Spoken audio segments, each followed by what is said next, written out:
Hi, hey Russ here. Welcome back to my shop. Well, I'm standing in front of my table saw setup.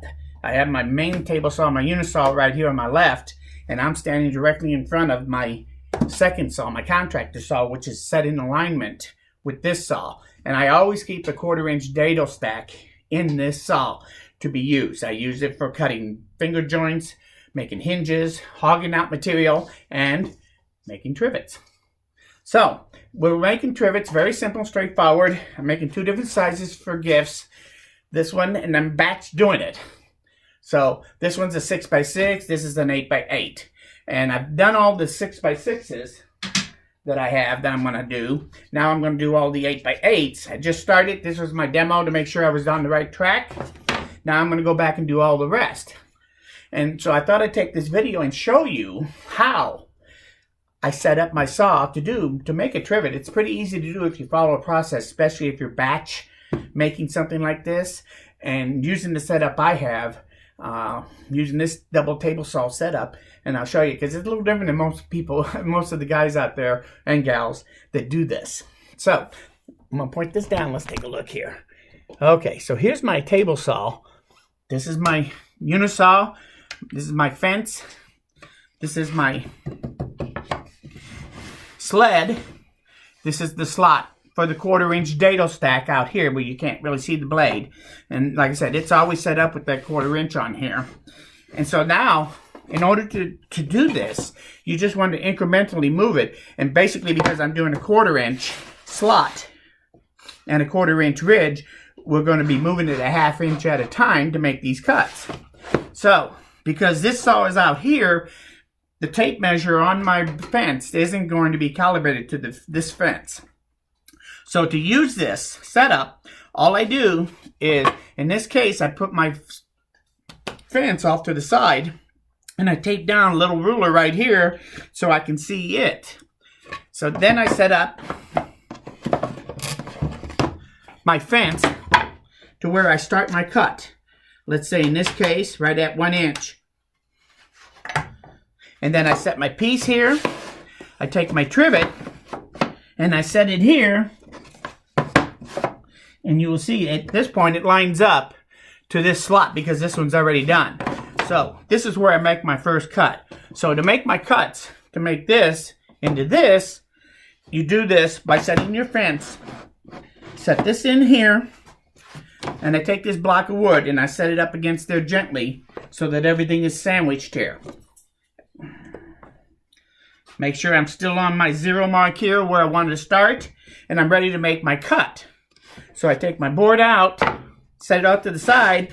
Now I can take my block away and put it in here, and this stop block helps me line it up. Because the way you make your cut on this is you make 4 cuts on each board, then you move your fence over, make 4 cuts on each board, so you're moving things in and out and turning your board. To make your actual cut each time, you bring your board in, and you make your first cut here, up against here, against your block. You flip it 180 degrees. Now your slot's over here, and you cut this slot, and you cut the 2 outside slots on the bottom. So now you flip it over, turn it 90 degrees so that these slots are going sideways. That means that these will go this way, which is what you want. Put your piece in here, make your 3rd cut. Flip it 180 degrees. Make your 4th cut. Set that off to the side. Take the next one, bring it over, and start over. And you get all of your pieces done. And then you move your fence over to do your next cut. So what you do is put your piece in place. And it doesn't matter which way you start. Just keep track of where your slots are and keep them in the same direction each time on that side of the board. So I take this piece, and now we're ready to move the fence. So I'll move this out of the way. And the first thing we want to do is move this over a 1/2 inch.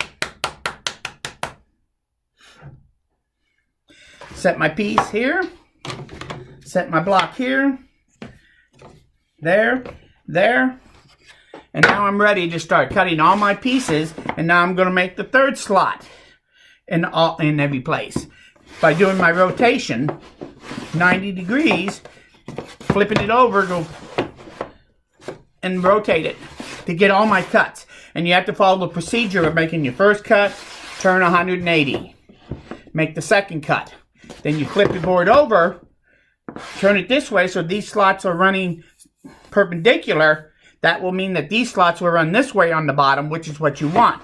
Bring your block up, make your cut, flip it 180, make your next cut, and I've made 4 cuts on this board and it's now ready. Set it off to the side, bring my next one in, and I do that.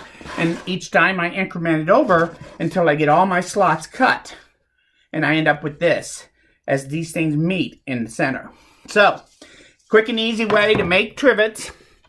You don't have to, rather than trying to calibrate anything, I just use a board and set it in between here as a spacer, and I use this block so that I can put my pieces in and out once I get this set up.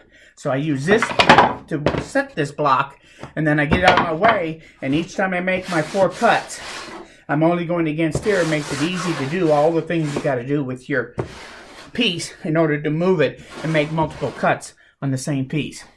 So that's how I do my trivets. When we do the next video, after I get these all cut, I'm going to start sanding. No, you don't have to be here for that. I promise I'll have it all done next time you see me. And I hopefully will still be this afternoon. I'll have this shirt still on, and I'll clean it off before I start sanding. When I get done, I'll show you the trivets are all sanded up. I'll show you how I set up my sanding station on my Legacy workstation. And then we're also going to get to see how well it actually works. How about that? You know as much as I do at this point. I'm only working off of my idea in my head that this should work. Well, we're going to find out today. So, and you get to come along. Anyway, that's where I'm at. I hope you learned something about how to do trivets or set up your table saw to do batch cutting all the time. If you want to think about having 2 table saws, go check out my original table saw setup video. This is a very handy setup, and it really saves me from changing the blade a lot. But that's up to you. You don't need to.